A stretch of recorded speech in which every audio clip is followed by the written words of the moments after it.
All right, hello there. This is Jesse Johnson again, and now that I've finished Journey to the Center of the Earth, I thought I'd start a new book. So here is Frankenstein by Mary Shelley. Thought I'd pick up another classic. A little bit of history about this book before we start is that the author, Mary Shelley, she was only 18 years old when she wrote the book, and she wrote it in response to a challenge to see who could write the best horror story that was actually started by one Lord Byron. Um, I'll also just mention before I get started that, of course, this book might not necessarily be appropriate for younger listeners. It is, of course, there's nothing particularly adult necessarily, but it is rather violent, and as you might expect, there's quite a few dead bodies. Um, but Halloween is just around the corner from where we are right now, so I figured I'd get started on this. Here is Frankenstein, or the Modern Prometheus. Letter 1. To Mrs. Saville, England. You will rejoice to hear that no disaster has accompanied the commencement of an enterprise which you have regarded with such evil forebodings. I arrived here yesterday, and my first task is to assure my dear sister of my welfare, and increasing confidence in the success of my undertaking. I am already far north of London, and as I walk in the streets of Petersburg, I feel a cold northern breeze play upon my cheeks, which braces my nerves and fills me with delight. Do you understand this feeling? This breeze, which has travelled from the regions toward which I am advancing, gives me a foretaste of those icy climes. Inspired by this wind of promise, my daydreams become more fervent and vivid. I try in vain to be persuaded that the pole is the seat of frost and desolation. It ever presents itself to my imagination as the region of beauty and delight. There, Margaret, the sun is forever visible, its broad disk just skirting the horizon, and diffusing a perpetual splendor. There, for with your leave, my sister, I will put some trust in preceding navigators. There snow and frost are banished, and, sailing over a calm sea, we may be wafted to a land surpassing in wonders and in beauty every region hitherto discovered on the habitable globe. Its productions and features may be without example, as the phenomena of the heavenly bodies undoubtedly are in those undiscovered solitudes. What may not be expected in a country of eternal light? I may there discover the wondrous power which attracts the needle, and may regulate a thousand celestial observations that require only this voyage to render their seeming eccentricities consistent forever. I shall satiate my ardent curiosity with the sight of a part of the world never before visited, and may tread a land never before imprinted by the foot of man. These are my enticements, and they are sufficient to conquer all fear of death or danger, and to induce me to commence this laborious voyage with the joy a child feels when he embarks in a little boat with his holiday mates, or on an expedition of discovery up his native river. But, supposing all these conjectures to be false, you cannot contest the inestimable benefit which I shall confer on all mankind to the last generation, by discovering a passage near the pole to those countries, to reach which at present so many months are requisite, or by ascertaining the secret of the magnet, which, if at all possible, can only be effected by an undertaking such as mine. These reflections have dispelled the agitation with which I began my letter, and I feel my heart glow with an enthusiasm which elevates me to heaven, for nothing contributes so much to tranquillize the mind as a steady purpose, a point on which the soul may fix its intellectual eye. This expedition has been the favorite dream of my early years. I have read with ardor the accounts of the various voyages which have been made in the prospect of arriving at the North Pacific Ocean through the seas which surround the pole. You may remember that a history of all the voyages made for the purposes of discovery composed the whole of our good Uncle Thomas's library. My education was neglected, yet I was passionately fond of reading. These volumes were my study day and night, and my familiarity with them increased that regret which I had felt, as a child, on learning that my father's dying injunction had forbidden my uncle to allow me to embark in a seafaring life. These visions faded when I perused, for the first time, those poets whose effusions entranced my soul and lifted it to heaven. I also became a poet, and for 1 year lived in a paradise of my own creation. I imagined that I also might obtain a niche in the temple where the names of Homer and Shakespeare are consecrated. You are well acquainted with my failure, and how heavenly I bore the disappointment. But just at that time I inherited the fortune of my cousin, and my thoughts were turned into the channel of their earlier bent.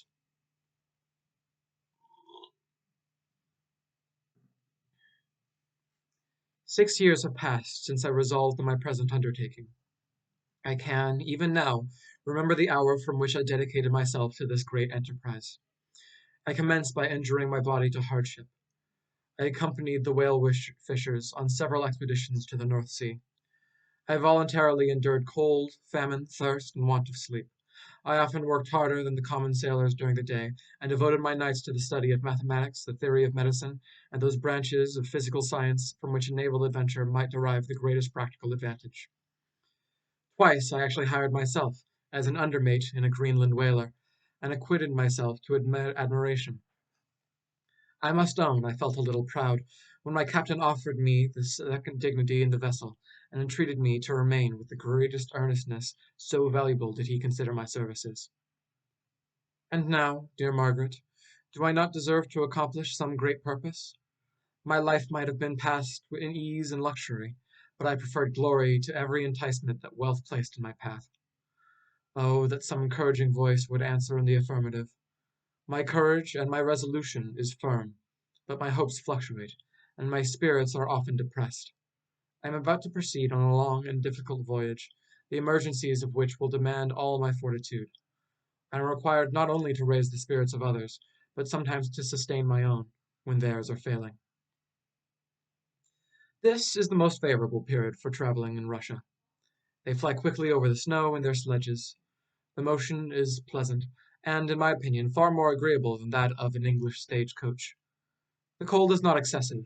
If you are wrapped in furs, a dress which I have already adopted, for there is a great difference between walking the deck and remaining seated motionless for hours, when no exercise prevents the blood from actually freezing in your veins. I have no ambition to lose my life on the post road between St. Petersburg and Archangel. I shall depart for the latter town in a fortnight or 3 weeks, and my intention is to hire a ship there, which can easily be done by paying the insurance for the owner, and to engage as many sailors as I think necessary among those who are accustomed to the whale fishing. I do not intend to sail until the month of June. And when shall I return? Ah, dear sister, how can I answer this question? If I succeed, many, many months, perhaps years, will pass before you and I may meet. If I fail, you will see me again soon or never. Farewell, my dear, excellent Margaret. Heaven shower down blessings on you, and save me, that I may again and again testify my gratitude for all your love and kindness. Your affectionate brother, R. Walton. Letter 2. To Mrs. Saville, England. How slowly the time passes here, encompassed as I am by frost and snow. Yet a second step is taken towards my enterprise. I have hired a vessel, and am occupied in collecting my sailors. Those whom I have already engaged appear to be men on whom I can depend, and are certainly possessed of dauntless courage.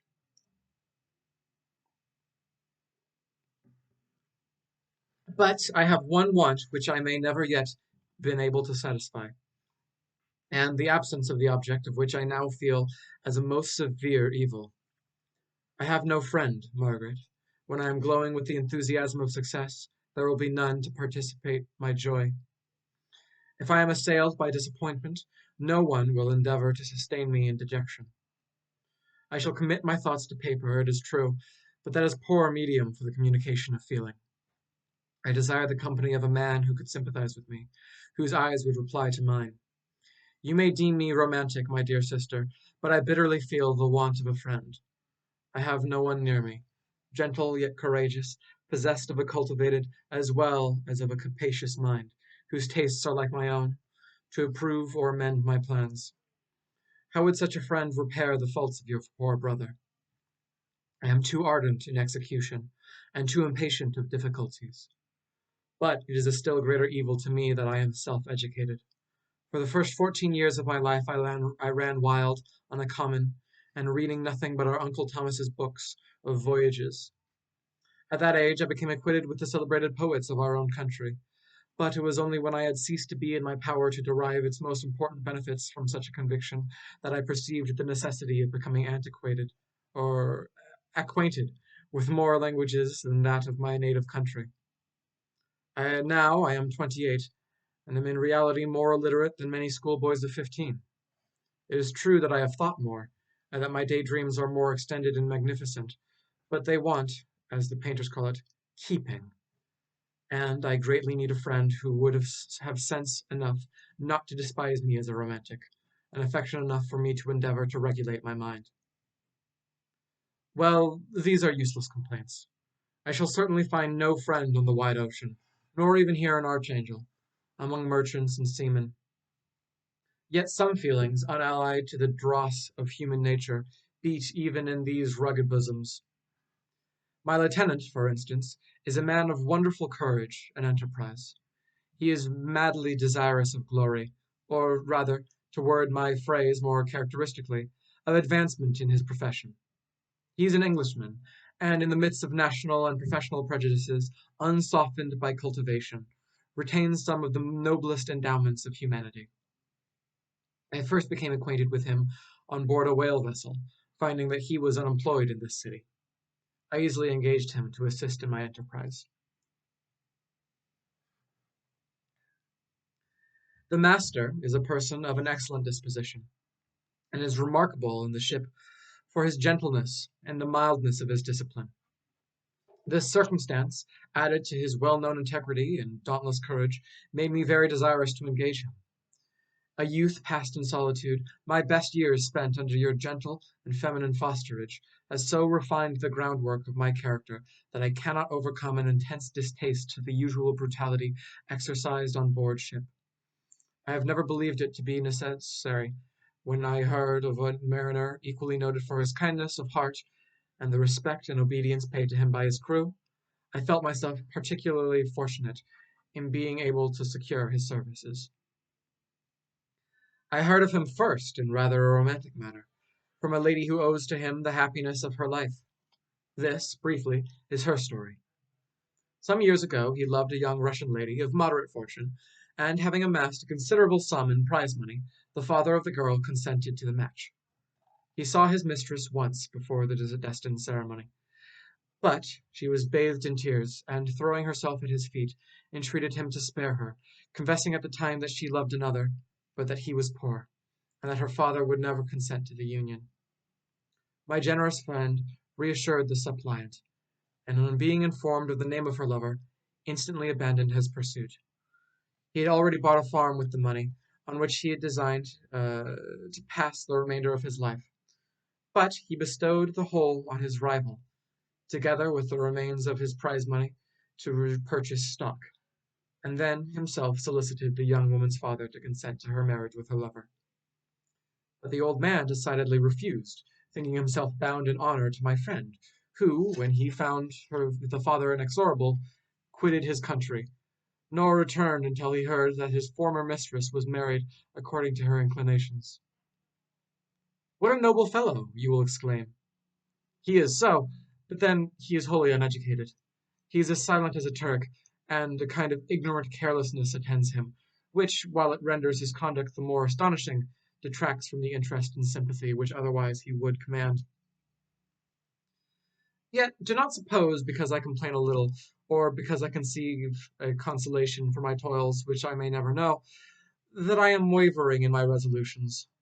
Those are as fixed as fate, and my voyage is only now delayed until the weather shall permit my embarkation. The winter has been dreadfully severe, but the spring promises well, and is considered as remarkably early season, so that perhaps I may sail sooner than I expected. I shall do nothing rashly. You know me sufficiently to confide in my prudence and considerateness whenever the safety of others is committed to my care.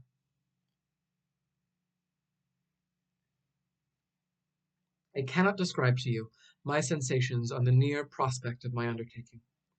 It is impossible to communicate to you a conception of the trembling sensation, half pleasurable and half fearful, with which I am preparing to depart.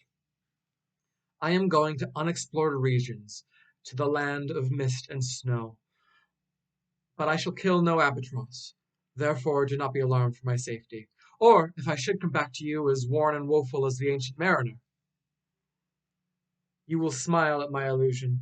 But I will disclose a secret. I have often attributed my attachment to, my passionate enthusiasm for, the dangerous mysteries of the ocean, to that production of the most imaginative of modern poets. There is something at work in my soul which I do not understand. I am practically industrious, painstaking, a workman to execute with perseverance and labor.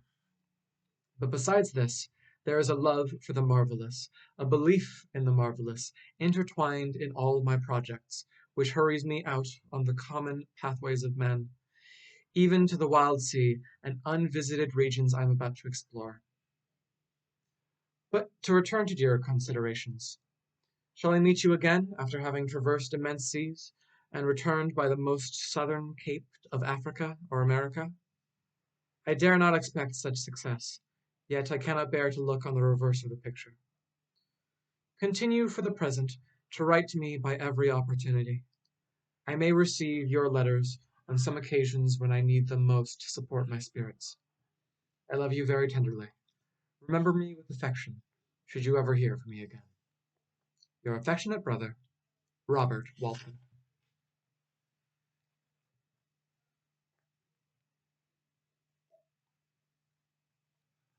Letter 3. To Miss Saville, England, July 7th. My dear sister, I write a few lines in haste to say that I am safe, and well advanced on my voyage. This letter will reach England by a merchantman now on its homeward voyage from Archangel, more fortunate than I, who may not see my native land, perhaps for many years. I am, however, in good spirits. My men are bold, and apparently firm of purpose. Nor do the floating sheets of ice that continuously pass us, indicating the dangers of the region towards which we are advancing, appear to dismay them. We have already reached a very high latitude, but it is the height of summer, and although not so warm as in England, the southern gales, which blow us speedily towards those shores which I so ardently desire to attain, breathe a degree of renovating warmth which I had not expected. No incidents have hitherto befallen us that would make a figure in a letter. One or two stiff gales, and the springing of a leak, are accidents which experienced navigators scarcely remember to record, and I shall be well content if nothing worse happen to us during our voyage. Adieu, my dear Margaret. Be assured that for my own sake, as well as yours, I will not rashly encounter danger. I will be cool, persevering, and prudent. But success shall crown my endeavors. Wherefore not? Thus far I have gone, tracing a secure way over the pathless seas, the very stars themselves being witness and testimonies of my triumph. Why not still proceed over the untamed yet obedient element? What can stop the determined heart and resolved will of man? My swelling heart involuntarily pours itself at this. But I must finish. Heaven bless my beloved sister, R.W.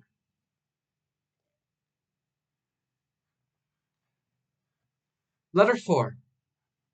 To Miss Saville, England. Mrs. Saville, England, August 5th. So strange an accident has happened to us that I cannot forbear recording it, although it is very probable that you will see me before these papers can come into your possession. Last Monday, July 31st, we were nearly surrounded by ice, which closed in the ship on all sides, scarcely leaving her the sea-room in which she floated. Our situation was somewhat dangerous, especially as we were compassed round by a very thick fog. We accordingly lay to, hoping that some change would take place in the atmosphere and weather. About 2 o'clock the mist cleared away, and we beheld, stretched out in every direction, vast and irregular plains of ice, which seemed to have no end. Some of my comrades groaned, and my own mind began to grow watchful with anxious thoughts, when a strange sight suddenly attached our attention, and diverted our solicitude from our own situations. We perceived a low carriage, fixed on a sledge and drawn by dogs, pass on toward the north. At the distance of half a mile, a being which had the shape of a man, but apparently of gigantic stature, sat in the sledge and guided the dogs. We watched the rapid progress of the traveller with our telescopes until he was lost among the distant inequalities of the ice. This appearance excited our unqualified wonder. We were, as we believed, many hundred miles away from any land, but this apparition seemed to denote that it was not, in reality, so distant as we had supposed. Shut in, however, by ice, it was impossible to follow his track, which we had observed with the greatest attention. About 2 hours after this occurrence, we heard the ground sea, and before night the ice broke and freed our ship. We, however, lay to until the morning, fearing to encounter in the dark those large, loose masses which float about after the breaking up of the ice. I profited of this time to rest for a few hours. In the morning, however, as soon as it was light, I went upon deck and found all the sailors busy on one side of the vessel, apparently talking to someone in the sea. It was, in fact, a sledge, like that we had seen before, which had drifted towards us in the night on a large fragment of ice. Only one dog remained alive, but there was a human being within it, whom the sailors were persuading to enter the vessel. He was not as the other travelers seemed to be, a savage inhabitant of some undiscovered island, but a European. When I appeared on deck, the master said, "Here is our captain, and we will not allow you to perish on the open sea."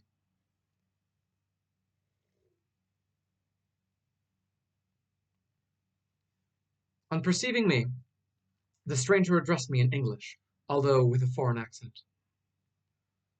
"Before I come on board your vessel," said he, "will you have the kindness to inform me whither you are bound?" You may conceive my astonishment on hearing such a question, addressed to me from a man on the brink of destruction, and to whom I should have supposed that my vessel would have been a resource which he would not have exchanged for the most precious wealth the earth can afford. I replied, however, that we were on a voyage of discovery towards the northern pole. Upon hearing this, he appeared satisfied, and consented to come on board. Good God! Margaret, if you had seen the man who had thus capitulated for his safety, your surprise would have been boundless. His limbs were nearly frozen, and his body dreadfully emaciated by fatigue and suffering. I never saw a man in so wretched a condition.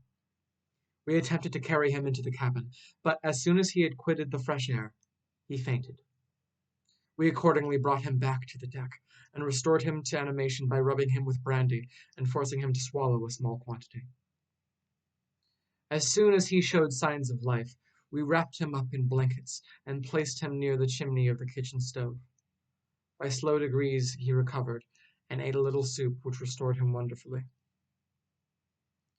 2 days passed in this manner before he was able to speak, and I often feared that his sufferings had deprived him of understanding. When he had in some measure recovered, I removed him to my own cabin, and attending on him as much as my duty would permit. I never saw a more interesting creature. His eyes have generally an expression of wildness, and even madness, but there are moments when, if any one performs an act of kindness towards him, or does him any of the most trifling service, his whole countenance is lightened up, as it were, with a beam of benevolence and sweetness that I never saw equalled. But he is generally melancholy and despairing, and sometimes he gnashes his teeth, as if impatient of the weight of woes that oppress him.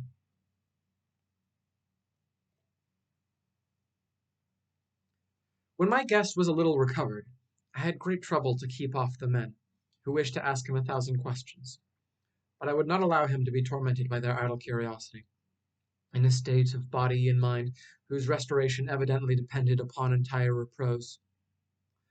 Once, however, the lieutenant asked why he had come so far upon the ice in so strange a vehicle. His countenance instantly assumed an aspect of the deepest gloom, and he replied, "To seek one who fled from me." "And did the man whom you pursued travel in the same fashion?" "Yes." "Then I fancy we have seen him, for the day before we picked you up we saw some dogs drawing a sledge with a man in it across the ice." This aroused the stranger's attention, and he asked a multitude of questions concerning the route which the daemon, as he called him, had pursued. Soon after, when he was alone with me, he said, "I have, Countess, excited your curiosity, as well as that of these good people, but you are too considerate to make inquiries." Certainly, it would indeed be very impatient and inhuman in me to trouble you with any inquisitiveness of mine. And yet you rescued me from a strange and perilous situation. You have benevolently restored me to life. Soon after this, he inquired if I thought that the breaking up of the ice had destroyed the other sledge. I replied that I could not answer with any degree of certainty, for the ice had not broken until near midnight, and the traveller might have arrived at a place of safety before that time. But of this I could not judge. From this time a new spirit of life animated the decaying frame of the stranger. He manifested the greatest eagerness to be upon deck, to watch for the sledge which had before him appeared. But I have persuaded him to remain in the cabin, for he is far too weak to sustain the rawness of the atmosphere. I have promised that some one should watch for him, and give him instant notice if any new object should appear in sight. Such is my journal of what relates to this strange occurrence up to the present day.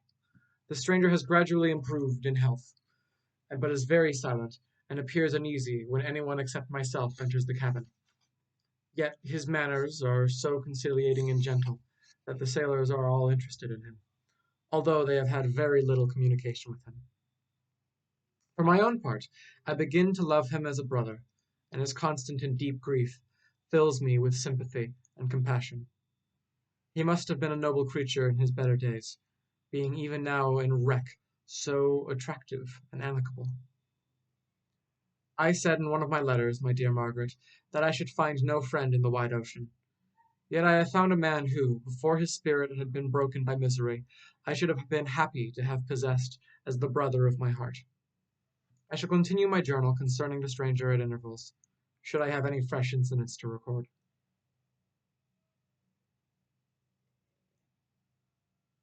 August 13th. My affection for my guest increases every day. He excites at once my admiration and my pity to an astonishing degree. How can I see so noble a creature destroyed by misery without feeling the most poignant grief? He is so gentle, yet so wise.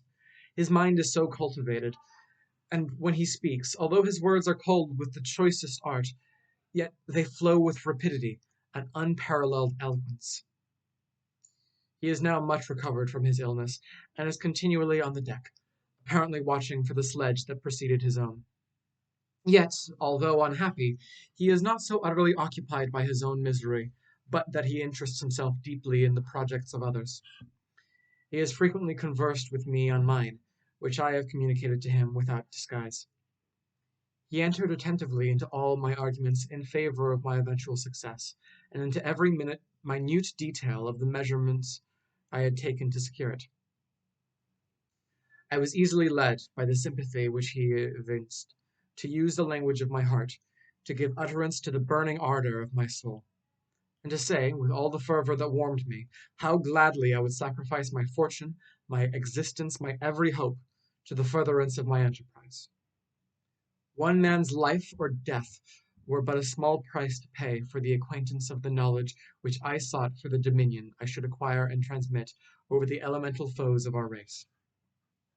As I spoke, a dark gloom spread over my listener's countenance. At first I perceived that he tried to suppress his emotion. He placed his hands before his eyes, and my voice quivered and failed me as I beheld tears trickle fast from between his fingers. A groan burst from his heaving breast. I paused. At length he spoke, in broken accents. "Unhappy man, do you share my madness? Have you drunk also of the intoxicating draught? Hear me, let me reveal my tale, and you will dash the cup from your lips." Such words, you may imagine, strongly excited my curiosity. But The paroxysm of grief that had seized the stranger overcame his weakened powers, and many hours of repose and tranquil conversation were necessary to restore his composure. Having conquered the violence of his feelings, he appeared to despise himself for being the slave of passion, and, quelling the dark tyranny of despair, he led me again to converse concerning myself personally. He asked me the history of my earlier years. The tale was quickly told, but it awakened various trains of reflection. I spoke of my desire of finding a friend, of my thirst for a more intimate sympathy with a fellow mind than had ever befallen to my lot, and expressed my conviction that a man could boast of little happiness who did not enjoy this blessing. "I agree with you," replied the stranger. "We are unfashioned creatures, but half made up, if one wiser, better, dearer than ourselves. Such a friend ought to be. Do not lend his aid to perfectionate our weak and faulty natures. I once had a friend, the most noble of human creatures, and am entitled, therefore, to judge respecting friendship. You have hope, and the hope before you, the world before you, and have no cause for despair. But I have lost everything, and cannot begin life anew." As he said this, his countenance became expressive of a calm, settled grief that touched me to the heart. But he was silent, and presently retired to his cabin. Even broken in spirit as he is, no one can feel more deeply than he does the beauties of nature. The starry sky, the sea, and every sight afforded by these wonderful regions seems still to have the power of elevating his soul from earth. Such a man has a double existence. He may suffer misery and be overwhelmed by disappointments, yet when he has retired into himself, he will be like a celestial spirit that has a halo around him, within whose circle no grief or folly ventures. Will you smile at the enthusiasm I express concerning this divine wanderer? You would not if you saw him. You have been tutored and refined by books and retirement from the world, and you are therefore somewhat fastidious. But this only renders you the more fit to appreciate the extraordinary merits of this wonderful man. Sometimes I have endeavored to discover what quality is which he possesses that elevates him so immeasurably above any other person I ever knew. I believe it to be an intuitive discernment, a quick but never failing power of judgment, a penetration into the causes of things, unequaled for clearness and precision. Add to this a facility of expression, and a voice whose varied intonations are soul-subduing music. August 19th. Yesterday, the stranger said to me, "You may easily perceive, Captain Walton, that I have suffered great and unparalleled misfortunes. I had determined at one time that the memory of these evils should die with me, but you have won me to alter my determination. You seek for knowledge and wisdom, as I once did, and I ardently hope that the gratification of your wishes may not be a serpent to sting you, as mine has been. I do not know that the reflection of my disasters will be useful to you. Yet, when I reflect that you are pursuing the same course, exposing yourself to the same dangers which have rendered me what I am, I imagine that you may deduce an apt moral form from my tale, one that may direct you if you succeed in your undertaking, and console you in case of failure. Prepare to hear of occurrences which are usually deemed marvelous. Were we among the tamer scenes of nature, I might fear to encounter your unbelief, perhaps your ridicule, but many things will appear possible in these wild and mysterious regions, which would provoke the laughter of those unacquainted with the ever varied powers of nature. Nor can I doubt but that my tale conveys in its series eternal evidence of the truth of the events of which it is composed. You may easily imagine that I was much gratified by the offered communication, yet I could not endure that he should renew his grief by a recital of his misfortunes. I felt the greatest eagerness to hear the promised narrative, partly from curiosity, and partly from a strong desire to ameliorate his fate. If it were in my power, I expressed these feelings in my answer. "I thank you," he replied, "for your sympathy. But it is useless. My fate is nearly fulfilled. I wait but for one event, and then I shall repose in peace. I understand your feeling," continued he, perceiving that I wished to interrupt him. "But you are mistaken, friend, if thus you will allow me to name you. Nothing can alter my destiny. Listen to my story, and you will perceive how irrevocably it is determined." He then told me that he would commence his narrative the next day, when I should be at leisure. This promise drew from me the warmest thanks. I have resolved every night when I am not imperatively occupied by my duties to record, as nearly as possible in his own words, what he has related during the day. If I should be engaged, I will at least make notes. This manuscript will doubtless afford you the greatest pleasure.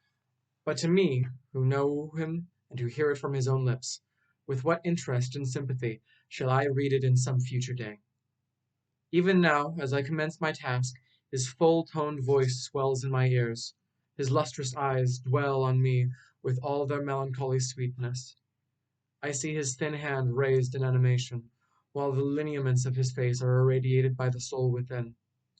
Strange and harrowing must be his story, frightful the storm which embraced the gallant vessel on its course and wrecked it. Thus, and starting in the next chapter, we'll begin chapter 1, the story proper. Um, that was, I think, a very good introduction, though, and I hope that you'll join me for the next one. Thank you very much.